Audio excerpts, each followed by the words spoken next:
नमस्कार दोस्तों, Dashnam Goswami YouTube channel पर आपका स्वागत है। मैं बघेलगिरी गोस्वामी आपके सामने फिर हाजिर हूं एक नई वीडियो लेकर। दोस्तों, हमें स्कूलों में इतिहास नहीं पढ़ाया गया है, बल्कि हमें वह पढ़ाया गया है जो सरकार या शासक हमें पढ़वाना चाहते थे। अगर हमें इतिहास पढ़ाया गया होता तो हमें यह जरूर बताया गया होता कि अकबर महान था तो महाराणा प्रताप को देखकर या उनका नाम सुनकर उसका पजामा क्यों गीला हो जाता था। ऐसे ही कुछ तथ्य आज मैं आप लोगों के सामने लेकर आया हूं। आज का टॉपिक है, क्या नागा साधु ने कोई लड़ाई लड़ी? जी हां दोस्तों, अगर आपको ऐसा लगता है कि हमारे संत समाज ने भारत माता के लिए कोई लड़ाई नहीं लड़ी है तो यह आपकी बहुत बड़ी भूल है। भारतीय इतिहास से बड़ी चालाकी से नागा साधुओं के युद्ध पराक्रम और वीरता को हटा दिया गया है, लेकिन वास्तव में ये नागा साधु शंकराचार्य जी द्वारा मलेच्छ आक्रांताओं से सनातन धर्म और देश को बचाने के लिए तैयार किए गए थे।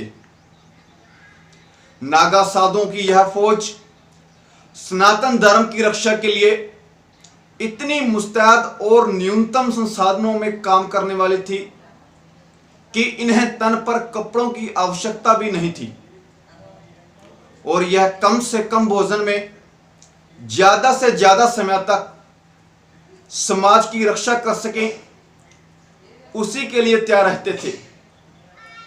यह बात आज भी नागा साधु अच्छी तरह से जानते हैं और समझते हैं।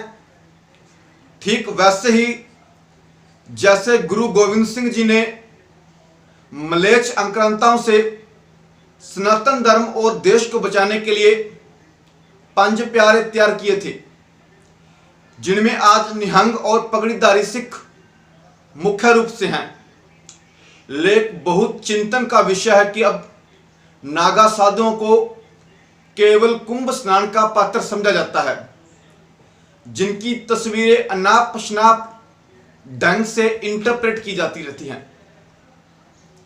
नागा साधुओं का युद्ध, जिसमें भारत माता की रक्षा के लिए 2000 साधु संत तो शहीद हो गए थे, लेकिन दुश्मन 4 कदम भी नहीं आगे बढ़ पाया था। कुछ लेखक बताते हैं कि तब नागा साधुओं को एक हाथ में तलवार थी तो दूसरे हाथ में शास्त्र यानी कि धार्मिक किताबें थी। संतों को धर्म भी बचाना था और देश भी। यह था नागा साधुओं का युद्ध। उस वक्त अफगानी शासक अगर आगे बढ़ जाते तो लाखों लोगों का कत्लेआम हो सकता था, हिंदू मंदिर तोड़ दिए जाते। लेकिन हर साधु ने अपनी बहादुरी का परिचय दिया और मरने से पहले एक एक साधु ने सैकड़ों दुश्मनों को धूल में मिला दिया था। जोधपुर को बचाया था सन्यासियों ने। जी हां दोस्तों, जोधपुर को बचाया गया था सन्यासियों द्वारा। जब काबुल और बलूचिस्तान की ओर से आक्रमण कर मलेच्छ आक्रमणकारी जोधपुर आए तो चारों तरफ हाहाकार था।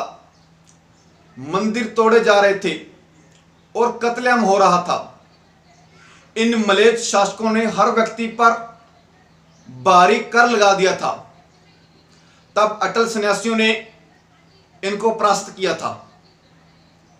वैसे यह नागा साधुओं का युद्ध इतना छोटा था कि किसी की भी इस पर नजर नहीं पड़ती है। इसके बाद करूर अहमद शाह अब्दाली से साधु संतों और वह भी नागा साधु ने जो युद्ध लड़ा है, वह युद्ध हर भारतीय को पता होना चाहिए था, लेकिन अफसोस ऐसा नहीं है। सबसे पहले तो आपको बता दें कि आप इस युद्ध की विश्वसनीयता को जांचने के लिए कुछ पुस्तकें पढ़ सकते हैं। इसमें सर्वप्रमुख पुस्तक है भारतीय संघर्ष का इतिहास, लेखक डॉक्टर नित्यानंद। इनकी किताब भी आप पढ़ सकते हैं। जब क्रूर अहमद शाह अब्दाली ने किया था भारत पर आक्रमण, वैसे आपको बता दें कि दशनामी अखाड़ों का जन्म ही धर्म और देश की रक्षा करने के लिए हुआ है। मुस्लिम शासक एक के बाद एक भारत पर आक्रमण कर रहे थे और लोगों पर जुल्म कर रहे थे। तब साधु संतों ने हथियार उठा लिए थे। ऐसा ही कुछ तथ्य तब हुआ था जब अहमद शाह अब्दाली दिल्ली और मथुरा पर आक्रमण करता हुआ गोकुल तक आ गया था। लोगों को काटा जा रहा था, महिलाओं के साथ बलात्कार हो रहे थे और बच्चे देश के बाहर बेचे जा रहे थे। तभी गोकुल के अहमद शाह अब्दाली को सामना करना पड़ा नागा साधुओं से। कुल 5000 साधुओं की सेना कई हजार सैनिकों से लड़ गई थी। पहले तो अब्दाली साधुओं को मजाक में ले रहा था, किंतु तभी अब्दाली को एहसास हो गया कि यह साधु अपनी भारत माता के लिए जान तक दे सकते हैं। लेखक लिखता है कि इन युद्ध में 2000 नागा साधु वीर गति को प्राप्त हुए थे। लेकिन सबसे बड़ी बात यह रही थी कि दुश्मन की सेना 4 कदम भी आगे नहीं बढ़ा पाई थी। जो यहां था वहीं ढेर कर दिया गया या फिर पीछे हटकर भाग गया था।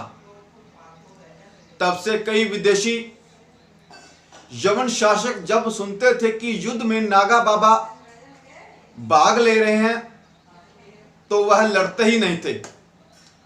भारत का इससे बड़ा दुर्भाग्य और कुछ नहीं हो सकता कि आज हमें क्रूर औरंगजेब, मोहम्मद गोरी, गजनवी, बाबर को तो याद है, लेकिन इससे भारतीय वीर योद्धाओं के बारे में कुछ नहीं जानते जो देश और धर्म की शान है।